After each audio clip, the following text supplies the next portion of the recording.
What's your name? Marie Plinsky. Where did you grow up? I grew up on a farm in Anderson County, which is like 90 miles from here.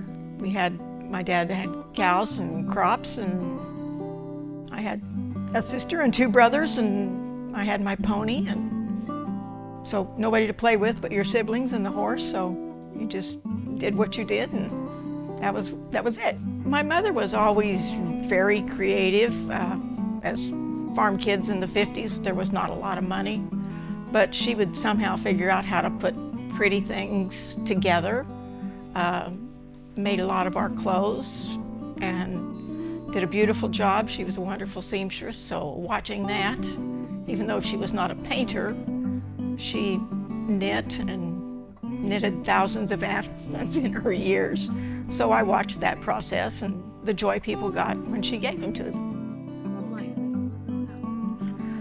It was a tiny little school. I had 20 in my high school graduating class, and 10 of us started first grade together, so we were more like brothers and sisters than classmates, because they were there forever. And I have a little contact with some of them still, so that's kind of cool. When I was in either the 7th or 8th grade, our art teacher was the football coach. So that's one of the joys of a little school, that they teach what they want to teach, and then they teach some other stuff. So my school art education wasn't good. When I got in high school, I took home ec, which involved sewing and cooking, and I really enjoyed that. We didn't do any of the other painted arts or any of those kind of arts, but I think sewing is an art, and cooking well is an art, so yeah, that was fun. I was a hairdresser, and so I loved hair color. That was my favorite part of the hairdressing business. So I understood the color wheel for 40 years or whatever it was, which is totally important when you're painting. You have to combine paints, and I have a pretty heavy hand, and that's why I like painting in acrylic, because if you have a little you can wait 5 minutes and let it dry and cover it up. And watercolor I found very unforgiving, but I enjoyed the learning of it and the mixing of colors. What is your favorite medium? Mostly I do acrylic or mixed media now. Mixed media means you use two things. It can be paint and pencils or stencils, or apply paper to your canvas or fabric to your canvas. And so if it's more than one thing, then it's mixed media. So mine truly is mixed media, acrylic, collage. We're lucky enough to be invited to show in this beautiful bed and breakfast, and I chose a mixed media piece, which is purple coneflowers. Coneflowers are native to our tall grass prairies, which is in the Flint Hills. They're loved by birds, they're loved by butterflies when they're blooming, so it continues.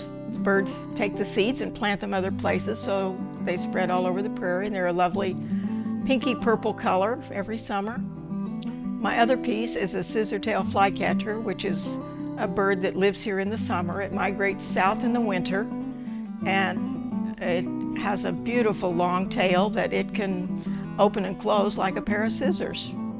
It's one of my favorite birds from my bird watching world. In the fall, we have a show that's going to be called the Ad Astra Art Show. So I thought most people paint things very local, like the Flint Hills or the Capitol building, and I had seen some photographs of Little Jerusalem, which is out near Oakley or Scott City, and it's these amazing rock formations that don't look like anything else in Kansas. So far it's just looking like acrylic, but art changes. You start one place and you end up someplace else, so I could end up using mixed media papers to make the actual chalk formations by painting the paper and applying it to the canvas. So we'll see where it goes. Mostly I show at the Topeka Art Guild. I do the Aaron Douglas Art Fair, which is in late September. I've also shown at the Lawrence Art in the Park. Tell me about the guild. The guild was formed in 1916. and it's gone continuously since then. During September to May, every month, we have a members meeting. It's open to the public, and we arrange for a speaker. Sometimes it's one of our members that does a different technique that not a lot of people do. We have a young man who is a welder, and he was one of our speakers, and so he brought photographs of some of his stuff, and he brought a few small ones so we could see. We had a lady who was Janet. She's the one that did the Ichabod on the Washburn campus. She came and showed us when she was working on it down at the foundry and all the stuff they go through, and so she was really fascinating to listen to because she's done huge sculptures like that, and then she's done smaller things all over the United States, and she went to, I believe it was India, that she did some big bronze doors, which were amazing. I don't know how they got them shipped over there with the glass in them, but they did. Many times they've had a gallery, but there's been many years where there was not a gallery. When there was no gallery, sometimes they would meet in an artist studio or in a public library or church or some building like that they could have access to for the day. Back in the 20s, they would bring massive art exhibitions from New York. Bronzes and sculptures and paintings, and they would be displayed maybe in a bank or something, depending on what the media was that they brought, and then it would be open to the public. I read in our history there was one that they charged 15 cents admission, which tells you how long ago it was.